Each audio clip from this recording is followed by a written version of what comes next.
Dans l'info du jour aujourd'hui, une question. Comment maintenir le lien avec l'école lorsque le quotidien des enfants est percuté par la guerre, par le fracas des bombes, par les déplacements forcés? Au Proche-Orient, de Gaza à la Cisjordanie, en passant par Beyrouth, le quotidien des écoliers dans la région s'en trouve totalement bouleversé, notamment ceux dont les établissements ont été détruits, endommagés ou transformés en centre d'accueil pour déplacer. Nous recevons aujourd'hui dans Paris Direct Lotfi Hamadi. Bonjour à vous. Bonjour. Vous êtes le fondateur de l'association Wallah We Can. Votre mission principale, c'est de réhabiliter les écoles. Vous l'avez fait initialement en Tunisie, Tout chez à fait. vous, et puis vous avez été sollicité en Cisjordanie, à Gaza notamment. Ouais. Au Liban, on va y revenir. Et en direct depuis Beyrouth pour nous accompagner sur ce temps d'échange, notre consoeur Anne-Marie Haj. Bonjour à vous Anne-Marie, merci d'être avec nous. Vous êtes spécialiste des questions d'éducation à Lorient, le jour francophone libanais dont on a l'habitude aussi de solliciter les équipes et dont on ne présente plus. Merci à tous les deux. Lotfi Hamadi, d'abord, alors je vous donnerai la parole en priorité, pas aux femmes, mais parce qu'il y a eu un gala hier soir. Oui. On va d'abord s'arrêter là-dessus. Vous étiez à Paris pour lever des fonds. Vous avez été sollicité par des familles à Gaza, à Deir el-Balah, précisément dans le centre de ce territoire palestinien dont il ne reste plus rien après 3 ans de guerre. Tout à fait. Ces familles, elles veulent absolument maintenir le lien avec l'école pour leurs enfants. Qu'est-ce qu'elle a Oui. donné d'ailleurs cette soirée d'abord, avant de parler de votre association? Ça a été une soirée réussie, ça a été un franc succès, une soirée organisée par des étudiants de l'ESSEC, ESSEC Social Light. Et j'étais vraiment, on a été, bien qu'on ait organisé cet événement, surpris parce que nous n'avions pas, d'une certaine manière, une certaine communauté qui est venue pour soutenir ce projet à Gaza. Il y avait des Occidentaux, des gens venus des États-Unis, etc. Et on voit bien que lorsque on mène ce combat-là sur la question de l'enfance et de l'éducation, ça devient un peu moins partisan et on arrive à fédérer beaucoup plus. Donc hier soir, on a réussi l'objectif des fonds que nous souhaitions lever. Et dans la Combien, nuit, vous voulez bien nous le dire? Oui, bien sûr, on a levé 100 000 euros, Wow. qui est un budget qui est nécessaire pour cette école à Deir el-Balah. Donc, bien évidemment, dans la nuit, j'ai envoyé ces chiffres à nos amis à Gaza, qui étaient heureux qu'on ait pu atteindre l'objectif. Comment s'est fait d'ailleurs le contact avec ces familles? Ce sont des parents qui se sont tournés vers votre association, Wallah We Can, Oui, qui tout à vous ont fait. demandé de l'aide pour... Oui, c'est ça. C'est ça? Nous, quand tout a commencé à Gaza, ce drame humain, bien évidemment, les équipes en Tunisie ont souhaité s'exprimer sur ce qui se passait à Gaza, dénoncer le massacre. Et je leur ai dit tout simplement que s'ils souhaitent s'exprimer, on a l'obligation d'agir parce que c'est un devoir de cohérence. Et donc, on a commencé à contacter en Cisjordanie des Palestiniens pour leur dire que voilà, nous avons pour mission, nous, comme association, de réhabiliter des écoles et de développer tout un modèle économique autour pour entretenir les écoles réhabilitées. Et on est tombé sur une ville merveilleuse qui s'appelle Doura, en Cisjordanie, dans le gouvernorat de Hébron, où maintenant, au bout d'un an, nous avons réhabilité 2 écoles et maintenant nous passons à la phase suivante qui est de soutenir un programme agricole pour financer l'entretien de l'école. Et des gens à Gaza nous ont contactés.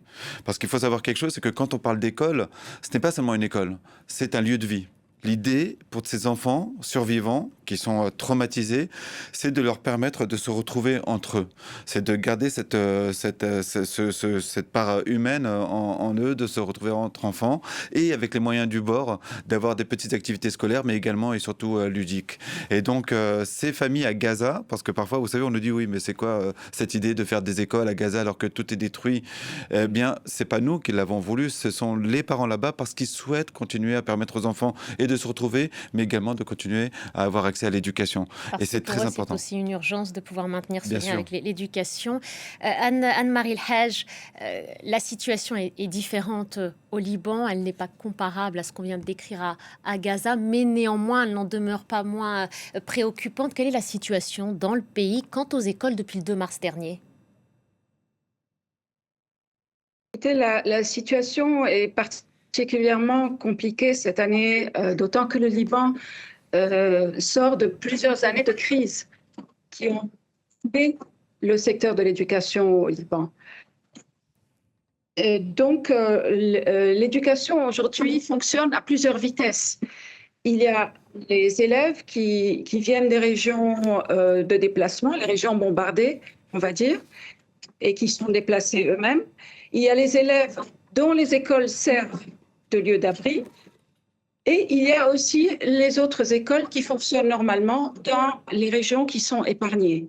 Maintenant, ce que je veux dire, c'est que même dans les zones épargnées, lorsque vous avez le drone qui survole, que ce soit Beyrouth ou les autres régions toute la journée, ce n'est pas évident que ce soit pour les élèves ou pour leurs enseignants. Est-ce que, d'après vos informations, ce que vous avez pu observer aussi dans le cadre de vos sujets, est-ce que cette situation, elle est expliquée clairement aux enfants ou est-ce que c'est quelque chose qui est tu? Je ne sais pas si elle est expliquée clairement, mais quand les enfants vivent le déplacement avec leurs parents, ils le vivent, ils le voient. Quand il y a des familles euh, qui ont vu de près la mort, quand ils ont perdu leur maison, quand l'enfant n'a plus sa chambre, il n'a plus ses jouets, bien sûr qu'il en parle. Il dit ma chambre me manque, ma maison me manque, ma famille me manque, parce que bien sûr les familles sont éclatées, parce que toutes les familles, quand elles sont déplacées, elles ne sont pas déplacées au même endroit. Qu'est-ce qui reste aujourd'hui en tout cas Il n'est pas toujours facile de donner les bons mots. Pardon. Je vous en prie, poursuivez Anne-Marie. Je dis, il n'est pas toujours facile pour les parents d'utiliser les bons mots. Difficile de mettre des mots et de tenter de rassurer quand l'état émotionnel des parents est aussi grandement fragilisé. Lotfi Hamadi parlait à l'instant de la nécessité de garder ces écoles, ces lieux de vie en tous les cas, comme un espace de sociabilisation aussi pour les enfants. Est-ce que ça c'est quelque chose que vous avez observé au Liban, de tenter malgré tout de la préserver, cette bulle, et de permettre aux enfants de se retrouver entre eux pour oublier aussi ce fracas de la guerre, cet enfer qui est devenu leur quotidien? Je pense que l'absence de socialisation est une des conséquences très importantes de la guerre et des déplacements des populations. Il y a bien sûr aussi d'autres conséquences. Il y a la santé mentale des enfants, l'angoisse, le stress. Il y a la qualité de l'enseignement. Il y a le décrochage scolaire. Mais le manque de socialisation est très important parce que quand ces enfants sont déplacés, ils sont soit dans des centres d'hébergement, soit dans des logements, on va dire, individuels. Donc, ils ne voient plus leurs amis de classe, ils ne voient plus leurs profs, ils ne voient plus leur famille, la grande famille, la famille élargie. C'est compliqué. Et il n'y a plus de règles, ils n'ont plus de repères, les enfants. On s'arrête un instant, Lotfi, sur ce que vient de dire Anne-Marie sur la santé mentale de ces enfants. On a parfois l'impression qu'ils font preuve de résilience et qu'ils arrivent malgré tout à transcender ce qui se passe autour d'eux parce qu'ils ne le verbalisent pas forcément. Est-ce que c'est quelque chose que vous avez observé à Doura, en Cisjordanie occupée, notamment parce que ce territoire n'est pas épargné non plus par la guerre? Loin de là, non, il n'est pas épargné. Le peuple n'est pas là-bas génocidé, mais en tout cas, il y a cette omniprésence des écoles qui sont détruites, des enfants qui sont empêchés d'aller à l'école, cette présence des colons aussi qui sont très agressifs vis-à-vis donc des écoliers et des parents. Vous savez, il y a cette réalité, bien sûr, de cette violence, de ce traumatisme, et j'aime plutôt parler du côté de cette résistance qui est vraiment extraordinaire. On la voit chez les enfants qui continuent à s'engager, même dans des clubs. Vous savez, en Cisjordanie, ça fait plus de 2 ans que les enseignants ne sont pas payés, par exemple. Donc, parce que parfois, on parle des écoles qui sont détruites, mais il faut aussi parler des enseignants qui ne sont pas payés. Et pourtant, ces enseignants continuent chaque matin à aller donner des cours aux enfants. Et c'est extraordinaire. Vous échangez avec eux, qu'est-ce qu'ils vous disent? On se lève chaque matin et c'est plus fort que nous, il faut tout de même y aller? Ah oui, l'importance de l'éducation chez les Palestiniens est vraiment exemplaire. On parle beaucoup de la qualité de l'éducation en Tunisie ou bien même en France qui chute. Moi, quand je suis allé en Palestine, j'ai retrouvé finalement cette idée de l'éducation qu'on trouvait dans les romans du 19e, etc., sur les hussards de la République, vraiment cette volonté de garantir aux enfants, malgré la colonisation, malgré l'occupation, malgré les bombardements, malgré le massacre, de toujours garder ce lien entre l'enfant et l'éducation. Et je crois qu'il est capital aujourd'hui que les personnes qui dénoncent les violences comprennent qu'il faut absolument prévenir ces prochaines générations et donc permettre à ces enfants, bien que victimes, de ne pas tomber justement dans ce cercle de la violence. On a quelques images là de Doura. On voit tout de même des Ouais. couleurs aussi Oui. dans ces salles de classe Ouais. qui doivent rester des espaces de vie pour Exactement. enfants. On a aussi une image. Alors, le projet pour l'école Habiba Der al-Balah n'en est Ouais. qu'à ses débuts. On avait une image tout à l'heure. Aujourd'hui, la réalité de l'école, elle se fait. Donc, vous le disiez, sur la bonne volonté des enseignants parce qu'ils ne sont pas payés. Et elles se font aussi dans des conditions hyper précaires, sous des tentes, dans des petits espaces exigus. Ça ressemble à quoi aujourd'hui? Une salle de classe, enfin, si on peut appeler ça une salle de Oui, classe ce sont d'ailleurs. plutôt C'est des tentes de tentes. fortune. Oui, tout à fait. D'ailleurs, on parle d'école d'urgence pour bien expliquer qu'on n'est pas en train de parler de bâtiments qui garantissent à l'enfant tout le confort nécessaire et la sécurité nécessaire. Il s'agit de tentes, des tentes qui sont aussi soumises aux aléas du climat, quand il pleut trop, quand il fait trop chaud. Mais malgré tout, encore une fois, là-bas, c'est les petites débrouilles. Donc, dans le marché noir, ils essaient de trouver de quoi acheter quelques feutres, quelques papiers, quelques bouquins, réparer les petits bancs de fortune qu'ils ont. Et c'est vraiment j'aimerais qu'on parle plus de ça parce que c'est extraordinaire de voir un peuple qui est tellement victime de toute cette barbarie et qui malgré tout garde cet engagement humaniste de garantir aux enfants finalement l'accès à l'éducation, à la culture et peut-on parler d'un peu de divertissement quoi.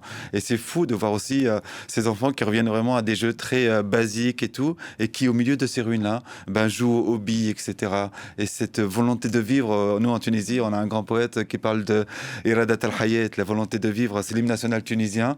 Eh bien cette volonté de vivre je la vois tous les jours quand j'étais en Cisjordanie et quand je parle avec nos amis à Gaza. C'est quelque chose aussi que vous observez, Anne-Marie Haj, cette volonté de vivre plus forte que tout, et puis de continuer à apprendre tout de même. Il y a ce chiffre que je vais quand même rappeler sur le plus d'1 million de personnes déplacées au Liban. L'UNICEF en compte 400 000. Ce sont des enfants, 400 000 enfants qui ont dû fuir et qui ont été contraints au déplacement dans le pays. C'est immense, à hauteur aussi de la réalité qu'est le Liban. Hein. C'est un petit pays. Ah oui, c'est énorme, c'est énorme. Et il faut savoir que chaque personne aujourd'hui qui est déplacée de chez elle, chaque enfant qui est déplacé de chez lui est un enfant qui ne vit pas normalement, qui vit des angoisses. Je vais vous donner aussi quelques chiffres supplémentaires. Il y a eu 202 établissements scolaires qui ont été endommagés par les bombardements israéliens. Parmi eux, 12 totalement détruits. 62 sévèrement endommagés et 77 modérément endommagés. Seulement 51 ont subi des dégâts mineurs. Parmi les élèves, 139 élèves ont été tués par les bombardements. 45 ont été blessés. Parmi les professeurs, 44 enseignants tués et 18 blessés. Alors, face à ces chiffres, peut-être qu'il mais face à ces chiffres, comment peut-on vivre normalement? Les enfants essayent. Quand vous les voyez dans les salles, dans les centres d'hébergement, il y en a qui écrivent, quand ils veulent travailler, qui écrivent par terre. Ils se mettent par terre, ils essayent de faire leurs devoirs par terre. Alors que chez eux à la maison, ils avaient probablement leur chambre, ils avaient leur bureau. Parfois, ils ont droit à des tables pour pouvoir s'asseoir autour d'une table et dessiner ou parler entre eux. Mais c'est quand même très difficile. Il ne faut pas oublier aussi que les parents de ces enfants, beaucoup d'entre eux ont perdu leurs emplois. Ils sont au chômage. Ils n'ont plus de source de revenus. Et le Liban est encore en train de subir la crise financière de 2019. Donc, les gens sont fatigués par les crises. Donc, difficile pour les parents aussi d'emmener leurs enfants faire des activités dans ce contexte. Vous voyez, la normalité n'existe plus. Sauf pour les enfants, peut-être qui sont dans des régions moins touchées par la guerre. Relativement épargnés. Et encore. Est-ce qu'à votre connaissance, est-ce que d'après les témoignages que vous pouvez recueillir ici et là de la part d'enseignants ou de parents, Anne-Marie, ces enfants se projettent aujourd'hui, imaginent leur vie d'après, le métier qu'ils aimeraient exercer plus tard, ou est-ce qu'ils ont conscientisé cette guerre, le risque qu'elle représente, et ils vivent au jour le jour finalement? Est-ce que ça, c'est quelque chose qui est observable chez les tout-petits? Je crois que l'objectif de chacun, surtout les déplacés, est de rentrer chez eux. Ils ont tous le rêve et l'objectif de rentrer chez eux, de retrouver leur village, leur quartier, leur maison, leur chambre. Et je crois que certainement qu'ils vont se projeter dans l'avenir, parce qu'il faut se projeter dans l'avenir, sinon on n'a plus de raison de vivre. Ils gardent l'espoir. Il est important de garder l'espoir parce que je pense que les parents essayent quand même de leur maintenir un semblant de vie normale. Mais ce n'est pas évident. Tenter de les sécuriser. Est-ce qu'à votre connaissance toujours, il y a un accompagnement psychologique qui est prévu pour ces enfants, ceux qui continuent d'aller à l'école? Je ne parle pas forcément des déplacés parce que leur situation est tellement précaire que ce n'est peut-être pas la priorité aujourd'hui. Mais dans les écoles qui peuvent encore accueillir les petits, est-ce que ça a été pensé? Est-ce que des professionnels sont déployés pour pouvoir recueillir leurs paroles, les rassurer aussi? Je pense que dans certains établissements éducatifs le font. Peut-être que certains parents le font à titre individuel. Mais de manière générale, je pense que nous sommes dans l'urgence. Nous vivons dans l'urgence. Et l'important aujourd'hui est de sauver sa peau. Donc, de protéger les enfants de la guerre, des bombardements, de la mort. Et le reste est malheureusement secondaire. Ce que m'a dit le secrétaire général des écoles catholiques est ce que nous faisons aujourd'hui pour les enfants, c'est mieux que de ne rien faire du tout. Pour vous dire où on en est aujourd'hui dans l'éducation. Lotfi, vous voulez réagir à ce que vient de dire à l'instant? Oui, et à votre question, parce que justement à Gaza, nous avons, oui, c'est ça, c'est parce que nous sommes en train de développer un outil IA, parce que c'est dans l'air du temps, et justement pour permettre, parce que les adultes qui accompagnent les enfants dans ces écoles d'urgence ne sont pas forcément des enseignants, ne sont pas préparés à ça, ni pour enseigner, et ni même pour accompagner des enfants traumatisés. Et donc là, on est en train de travailler justement sur un petit outil IA qui pourrait les aider, les accompagner pour essayer d'être un peu plus dans un accompagnement plus utile pour ces enfants. Et vous vous demandiez si les enfants se projettent. Vous savez, l'événement d'hier soir était sous le patronage de la princesse Yasmine Murat. Et donc, quand les enfants à Gaza ont appris que c'était une princesse qui était mobilisée, il y en a une qui a dit « Oui, moi, je vais devenir princesse plus tard ». Donc, c'était assez émouvant. Donc, oui, malgré ce qu'ils vivent, eh bien, ils arrivent encore à rêver de demain, quoi. Et c'était et à se projeter, à imaginer un avenir. Même question aussi, comment est-ce que les parents peuvent sécuriser leurs petits quand ils sont eux-mêmes dans un état émotionnel très très fragile? Ça, c'est quelque chose que vous avez observé en vous rendant en Palestine, dans les territoires palestiniens? Sincèrement, j'ai découvert faut dire, ça fait 70 ans, plus de 70 ans maintenant qu'ils subissent cette occupation et ces massacres. Donc, je peux pas témoigner d'une forme de traumatisme. Je peux témoigner d'une véritable volonté, malgré tout ce qui se passe, de continuer à s'engager, d'être aux côtés des enfants. Vous savez, en Palestine actuellement, c'est extraordinaire parce que ce sont des simples citoyens, des entreprises qui financent les écoles public. Donc, il y a une vraie mobilisation là-dessus. Et ces enfants, encore une fois, c'est alors peut-être parce que nous, on est dans une démarche plutôt constructive, alors ils n'osent pas trop exprimer ce qu'ils ressentent et ce qu'ils vivent. Mais en tout cas, avec nous, ils sont toujours dans cette forme vraiment proactive de vouloir continuer à garantir l'éducation et les activités extrascolaires pour les enfants, quoi. Là, votre projet, l'école Habiba, s'implante progressivement à Deir el-Balah, mais c'est toute l'enclave palestinienne aujourd'hui qui est concernée. Le travail est immense, les financements aussi. Sont très compliqués. Très compliqués parce que quand on communique là-dessus, bien sûr, les algorithmes maintenant freinent tout ce qui concerne la Palestine. Donc, on a beaucoup moins de visibilité que pour d'autres projets. Par exemple, nous sommes également présents au Liban, à Ashkout, où on a réhabilité un orphelinat chrétien à l'est de Beyrouth. Et on a eu plus de visibilité là-dessus. Alors, ça nécessite vraiment beaucoup de combats au quotidien, beaucoup de contacts, parce qu'il est vrai que beaucoup de gens sont émus de ce qui se passe en Palestine. Mais à dire vrai, très peu vraiment s'engagent. Des dons Oui, financiers. et je crois qu'il y a une forme de résignation et c'est peut-être un appel qu'on peut faire, c'est de leur dire que ce n'est pas nous qui allons résoudre le problème en Palestine, c'est pas nous qui allons sauver la Palestine et les Palestiniens, mais chaque individu peut, même modestement, contribuer à impacter sur un enfant, sur une famille, sur une école. Là-bas, c'est encore possible. On le fait avec difficulté parce que même les banques en France pratiquent de la surconformité qui nous empêche d'envoyer des fonds donc, à Gaza et en Cisjordanie. Mais à travers d'autres entreprises, on a pu le faire. Donc, il y a beaucoup d'entraves, de contraintes, mais il faut juste avoir la modestie, comprendre qu'on va faire à notre échelle et on y arrive modestement. Et qu'en est-il des organisations onusiennes? On pense forcément à l'UNICEF, notamment. Quand Bon, il est question des enfants, ouais. est-ce que ce sont des organisations que vous sollicitez, avec lesquelles vous Non. pouvez travailler? Franchement, pas vraiment.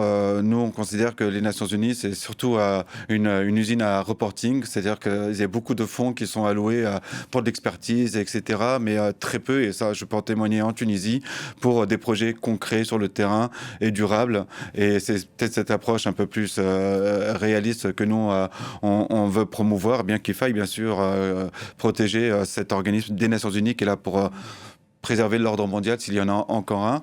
Mais aujourd'hui, peut-être faire passer le message, même à l'Occident, c'est que on ne peut pas se plaindre d'immigration, on ne peut pas se plaindre de violence quand finalement on est en train de cautionner le massacre de peuples à travers le monde, quand on est en train de faire grandir des enfants au milieu de toute cette violence. Comment peut-on espérer que des enfants qui grandissent au milieu d'un génocide, qui grandissent au milieu de leur pays qui est totalement mis à terre, vont devenir des citoyens républicains, humanistes, démocrates, mais comment est-ce qu'on peut C'est le espérer risque d'être en train de sacrifier une génération Oui, aujourd'hui. et tout ce dont se plaint aujourd'hui l'Occident, c'est lui qui est en train de le provoquer, quoi. Toutes ces guerres qui sont en train donc de mener à travers le monde pour après se plaindre qu'il y ait des populations déplacées, mais évitons tous ces conflits à l'étranger, protégeons les populations vulnérables, parce que l'Occident le peut, ça.